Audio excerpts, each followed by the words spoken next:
no securitization before when he was chair of budget and appropriation committee. He knows that is not true. But he knows Kenyans out there do not have the facts in their hands. And therefore, you must be challenged on your untruths, because saying lies is unparliamentary. But what is untrue is untrue.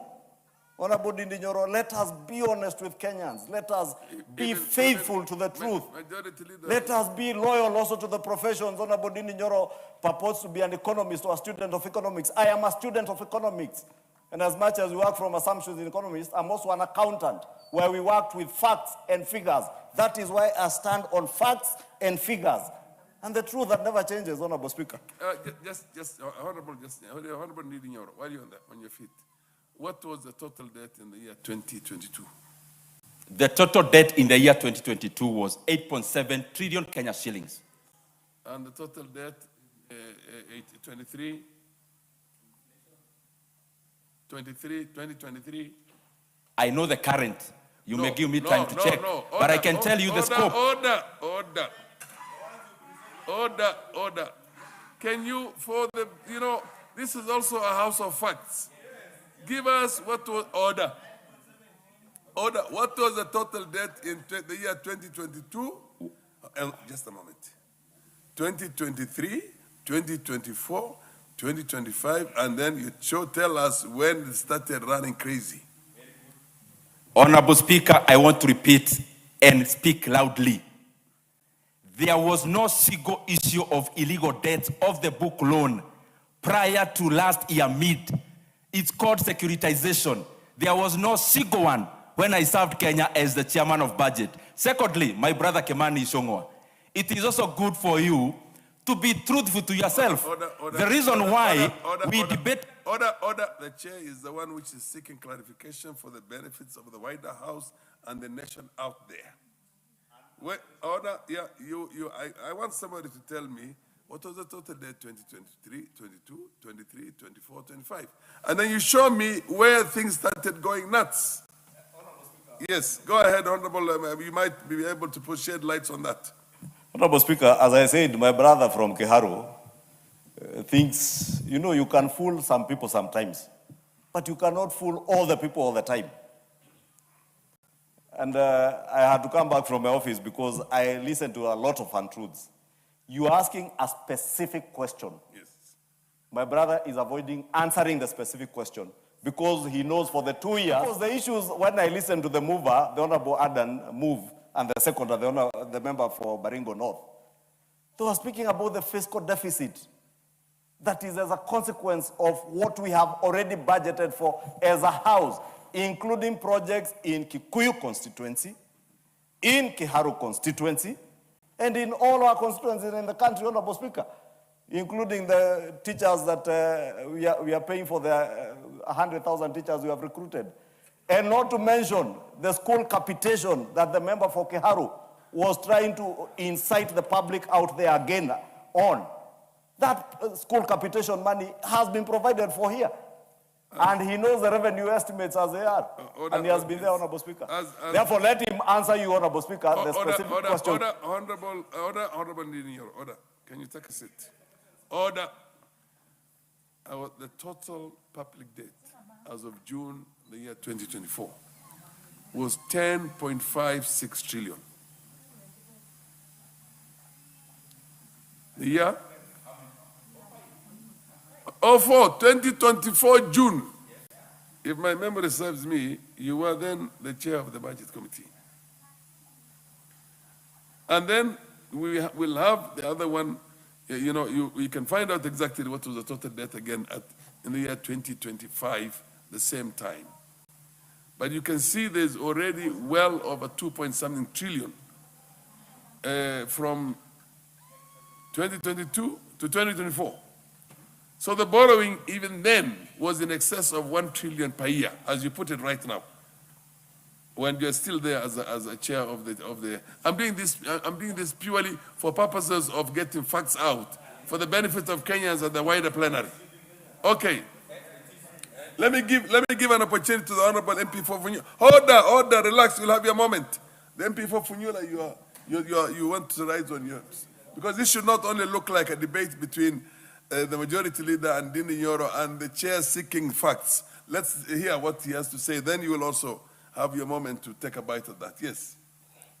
Honorable Speaker, allow me to make this, and I hope I might not lose my slot to contribute. I was the next.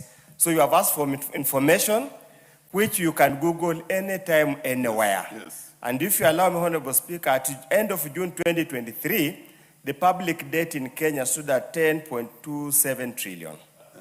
That is in June 2023. I just changed here by, anybody who has got a phone can tell you 2024.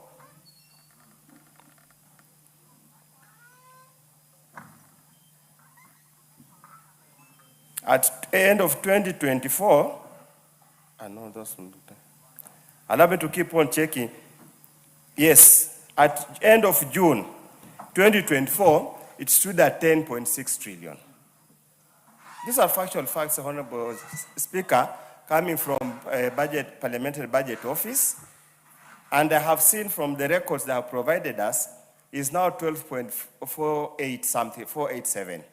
So you can see the exponential increase over the period of time. Facts don't lie, Honorable Speaker. Yes. Data doesn't lie. You can manipulate the data, but the primary data doesn't lie. Fact. Period and simple. Thank you, Speaker. You'll have half a minute to explain to us why under your own tenure for 2 years, the thing was still going at above $1 trillion per year. Honorable Speaker, number one, that is not factual. The entire 3 years, the debt was averaging 800. But it is also important that we face Kenyans clearly and tell them there is a reason why this parliament has 3 committees. It's not my business to keep on answering questions about finance committee and debt committee. The work of the budget was about expenditure. Unless then we disband the debt committee in this house and the finance committee, and they become departments of the budget committee. Order. Otherwise, Honorable Speaker. Order, Honorable Ndindi Nyoro. Sorry, the chair. The purpose of the budget committee is to look at what has to be borrowed and what has to be raised. Order.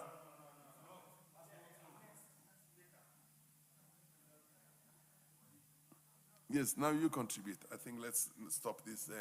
While you're contributing, maybe you can also keep on educating Kenyans and the wider plenary on these things. Speaker, I know this is a house of debate and it's a house of records. Yes. And I think this kind of exchange should be encouraged as many times as possible so that Kenyans can know that members of parliament are not just yes, are not voting robots, but our brains they can debate. And that's why precisely why the chair is... Honorable Speaker, yes. Let me also join my colleague to support the report by the Public Debt and Privatization Committee on the consideration of the expenditures of the Consolidated Fund Services under the financial year 2026-2027 budget estimates. Honorable Speaker, allow me to start by reading verbatim the report of the committee, paragraph 91. At about 6% of GDP, interest payments exceed development expenditure, which is estimated at 3.6% of GDP, indicating that debt service costs remain a major component of public spending and continue to shape the fiscal space available for development priorities. Honorable Speaker, anybody who has attended an elementary economics class knows that an economy has got a higher chance of expanding if most of the budget, indicating that debt service costs remain a major component of public spending and continue to shape the fiscal space available for development priorities. Honorable Speaker, anybody who has attended an elementary economics class knows that an economy has got a higher chance of expanding if most of the budget or expenditure is towards development. Current consumption, Honorable Speaker, as much as it might be a source of improvement of the economy, it does not expand the economy. That's a fact.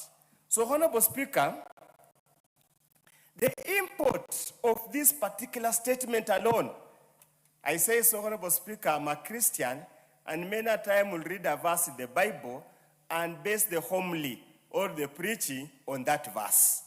I don't know how the Muslim brother do it, but that's where I have started. Honorable Speaker, the import of this particular observation is a committee observation, is that this economy has no chance of expanding to accommodate the ever-increasing number of young people and Kenyans joining this economy. That's the truth, the fact.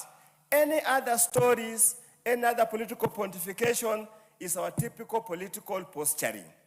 And that's why, Honorable Speaker, we must as a country sit down and be honest with each other. Again, typical. We are having a budget expenditure of 4.6 trillion. We have an estimated revenue of about 3 point something, meaning we are going to have a deficit of 1.1 trillion. 1.1 trillion. It means, Honorable Speaker, we are borrowing. We are going to borrow about 30% of what we need to spend this year. Honorable Speaker, what that means is simple this. We have an adage, when you are in a hole, you stop digging the hole if you want to get out. We are in a hole, we keep on fetching water to pour the water gets sipped into the soil, and we remain in the hole. We'll never get out of the hole. Honorable Speaker, the challenge now lies on us. The challenge lies on the executive.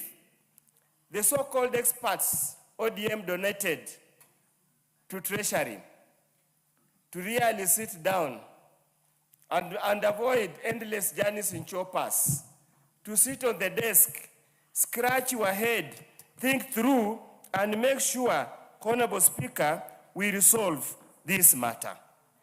There is so much to be said, and which we continue to say outside there, Honorable Speaker.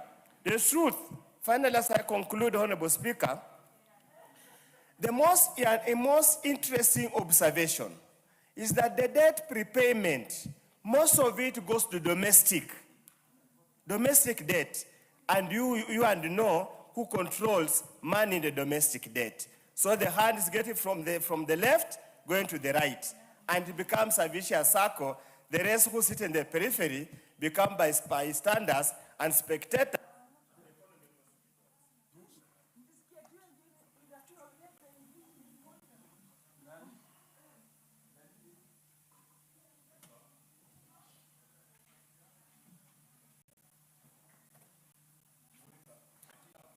Yes. Majority Leader. Thank you, Honorable Speaker.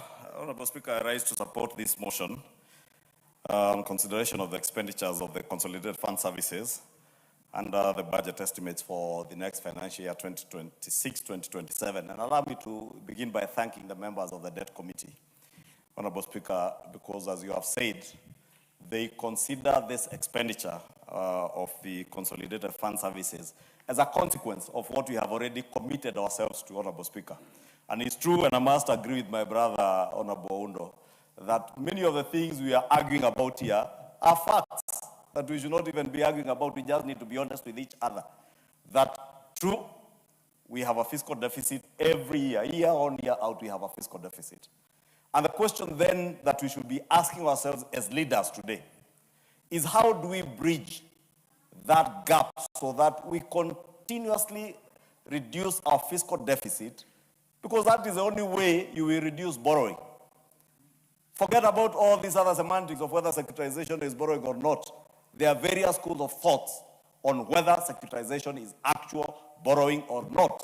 And we may not have the time in this debate to be able to explore all the schools of thought academically, and even from those who are students of economics and accountants like ourselves, Honorable Speaker.